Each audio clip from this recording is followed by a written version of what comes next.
morfologi adalah apa yang kita lihat di bawah mikroskop. Jadi beberapa ahli yang sudah mengamati menemukan bahwa ternyata pada COVID-19 itu juga kita bisa menjumpai kelainan morfologi. Apa saja? Mari kita lihat. Untuk limfosit, penelitian di Singapura melaporkan bahwa pada 72% kasus COVID yang diteliti ternyata dijumpai reaktif limfosit, bisa berupa pada gambaran yang di atas. Jadi ini limfosit atipik yang berukuran besar, sitoplasmanya luas berwarna agak kebiruan pucat, dan kalau kita lihat khasnya di sini sebagai limfosit atipik adalah bila tepinya bertemu dengan eritrosit dia akan tampak melengkung mengikuti bentuk eritrosit atau yang kita sebut dengan tenting, jadi seperti tenda yang melengkung. Bisa juga kita jumpai yang bentuk seperti yang di bawah, limfoplasmositoid limfosit. Ini ukurannya lebih kecil dengan kromatin yang padat, sitoplasmanya berwarna biru gelap. Ini dijumpai dari 16 dari 23 kasus, dan pada satu pasien yang sama bisa dijumpai kedua jenis ini. Limfoplasmositoid limfosit ini tidak spesifik untuk COVID, demikian juga dengan reaktif limfosit bisa dijumpai pada penyakit lain. Saya rasa teman-teman juga sering lihat ini pada pasien dengue infection, limfosit yang bawah ini yang berwarna biru sering kita jumpai. Oleh karena itu maka ketika kita melihat ini kita harus menginterpretasikan berdasarkan data CBC dan juga klinis. Kemudian untuk sel yang selanjutnya adalah maaf ini agak lama. Nah, kalau kita melihat neutrofil, ternyata bisa juga dijumpai kelainan neutrofil pada COVID-19 yang dilaporkan oleh Prof. Zini, seorang ahli hematologi dari Italia yang sudah sangat terkenal di bidang morfologi. Pada pasien yang berat bisa dijumpai gambaran seperti berikut. Yang di atas ini tampak hypolobated atau hanya bilob ataupun unsegmented. Ini gambaran seperti yang kita jumpai pada MDS, pseudo-Pelger-Huet. Selain itu bisa juga dijumpai kromatin yang lebih padat dari yang normal dan terdapat banyak granula gelap dalam sitoplasma. Ini seperti granulasi toksik dan bisa juga dijumpai banyak vakuol di sitoplasmanya. Ada juga beberapa kasus yang menunjukkan gambaran hipogranular neutrofil. Selain itu bisa juga dijumpai sel yang muda ya. Yang umum kita jumpai di darah tepi adalah batang dan segmen. Pada pasien yang berat bisa dijumpai sel yang lebih muda sampai mielosit dan promielosit. Itu yang ditemukan di Italia. Oke. Bentuk-bentuk seperti ini dijumpai pada pasien yang kondisi klinisnya berat, yang menunjukkan gejala yang berat dan terlihat sebelum diberikan terapi antiinflamasi ataupun antiviral, dan kalau diikuti perjalanan penyakitnya sesudah diterapi, apabila terapinya berhasil maka gambaran ini akan menghilang dan neutrofil kembali ke dalam bentuk normal, sehingga tampaknya bentuk-bentuk ini berkaitan dengan hyperinflamasi dan adanya cytokine storm yang menyebabkan granulopoiesis yang dipercepat dan sifatnya juga reversible, artinya akan kembali ketika inflamasinya sudah teratasi. Kemudian monosit ternyata juga bisa dijumpai kelainan.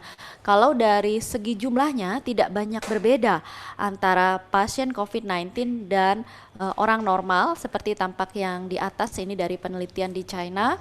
Namun apabila kita evaluasi secara morfologi, dan peneliti ini juga menggunakan flow cytometry untuk menganalisis monosit, ternyata bisa terlihat perbedaan yang signifikan di mana ini monositnya tampak lebih besar dan banyak vakuol. Yang sebelah bawah ini dilaporkan oleh Jones, di sini juga tampak monosit yang berbeda dari normal.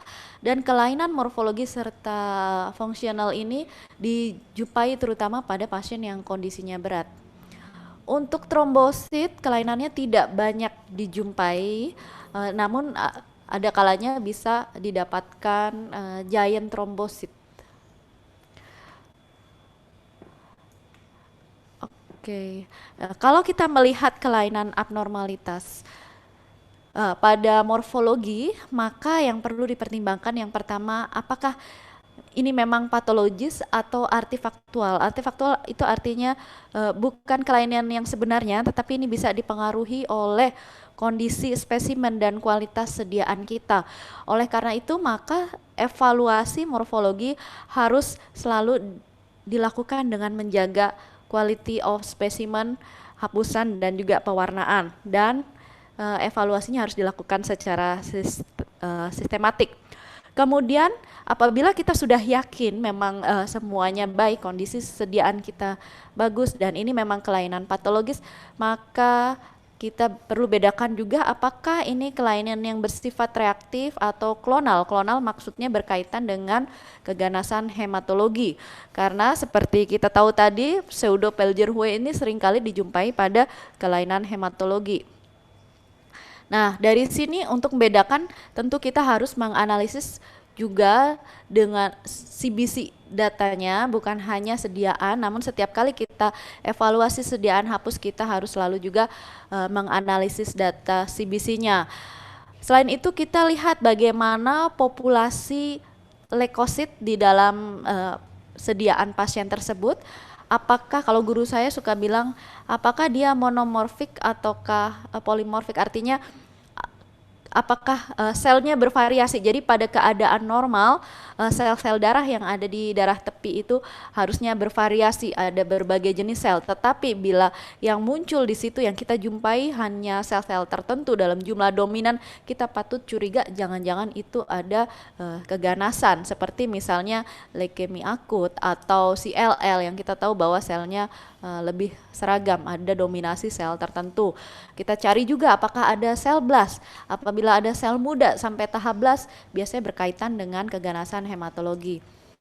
Kemudian setelah kita yakin bahwa ini kemungkinan besar reaktif, tentu kita tidak bisa sepenuhnya menyingkirkan kemungkinan keganasan hematologi. Kita perlu pertimbangkan apakah ini mengarah ke COVID-19 atau kelainan lain.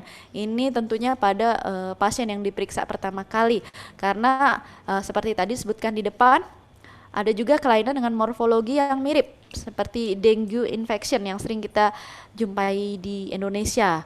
Makanya kita perlu melihat kembali data CBC-nya, bagaimana kadar hemoglobin, hematokrit dan juga jumlah trombositnya. Nah, kemudian kita beranjak, kita perlu evaluasi apakah kelainan yang kita jumpai tadi akan berpengaruh terhadap kondisi klinis.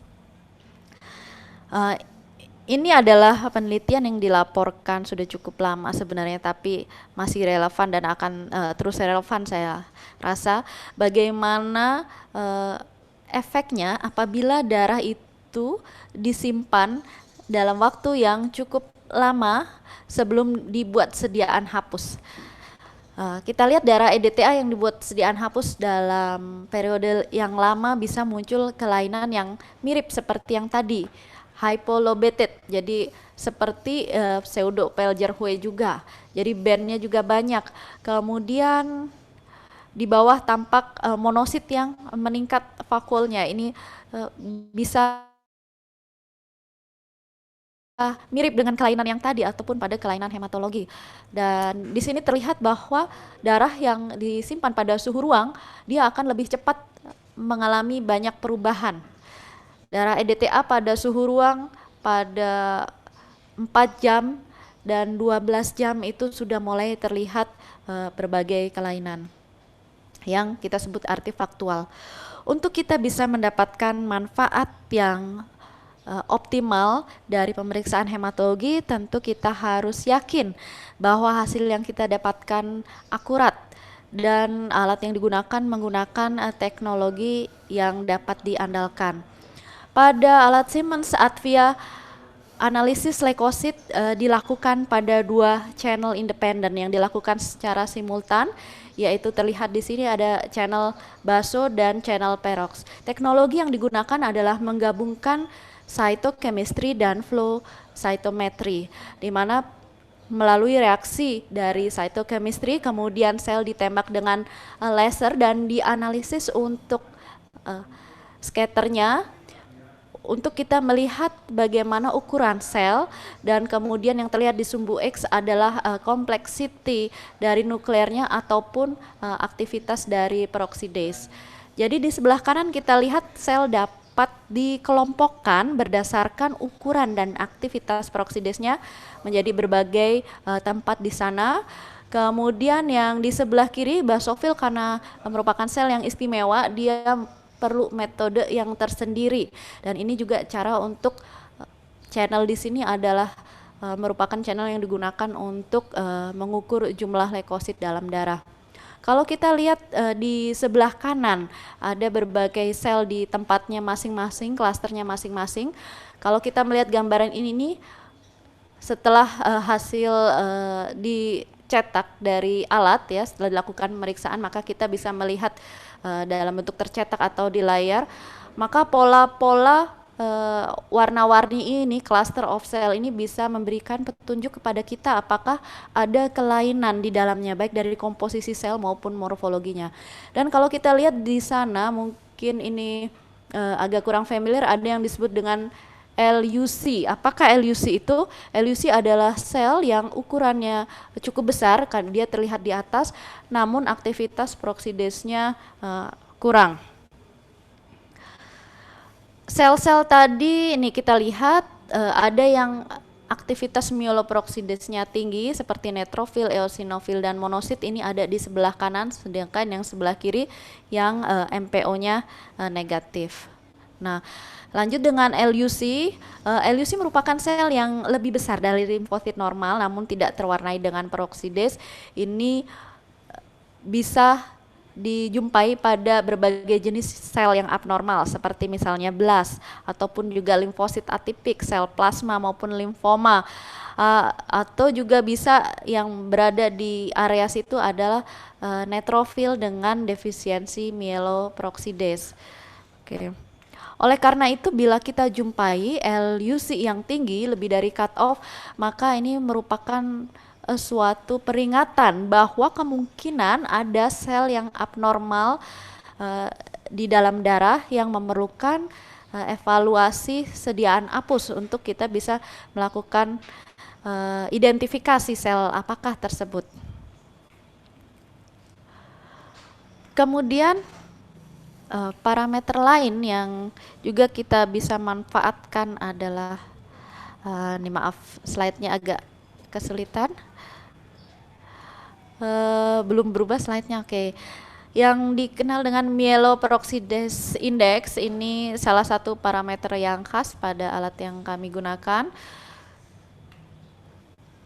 Kita tahu bahwa myeloperoxidase ini salah satu perannya adalah untuk pertahanan tubuh terhadap infeksi, dan diketahui pada pasien sepsis neutrofilnya teraktivasi dan akan mengeluarkan myeloperoxidase, sehingga kalau kita ukur MPO-nya di dalam darah maka bisa dijumpai MPO yang tinggi, namun apabila kita memeriksanya di dalam sel darah kita jumpai MPO yang rendah karena ada rilis.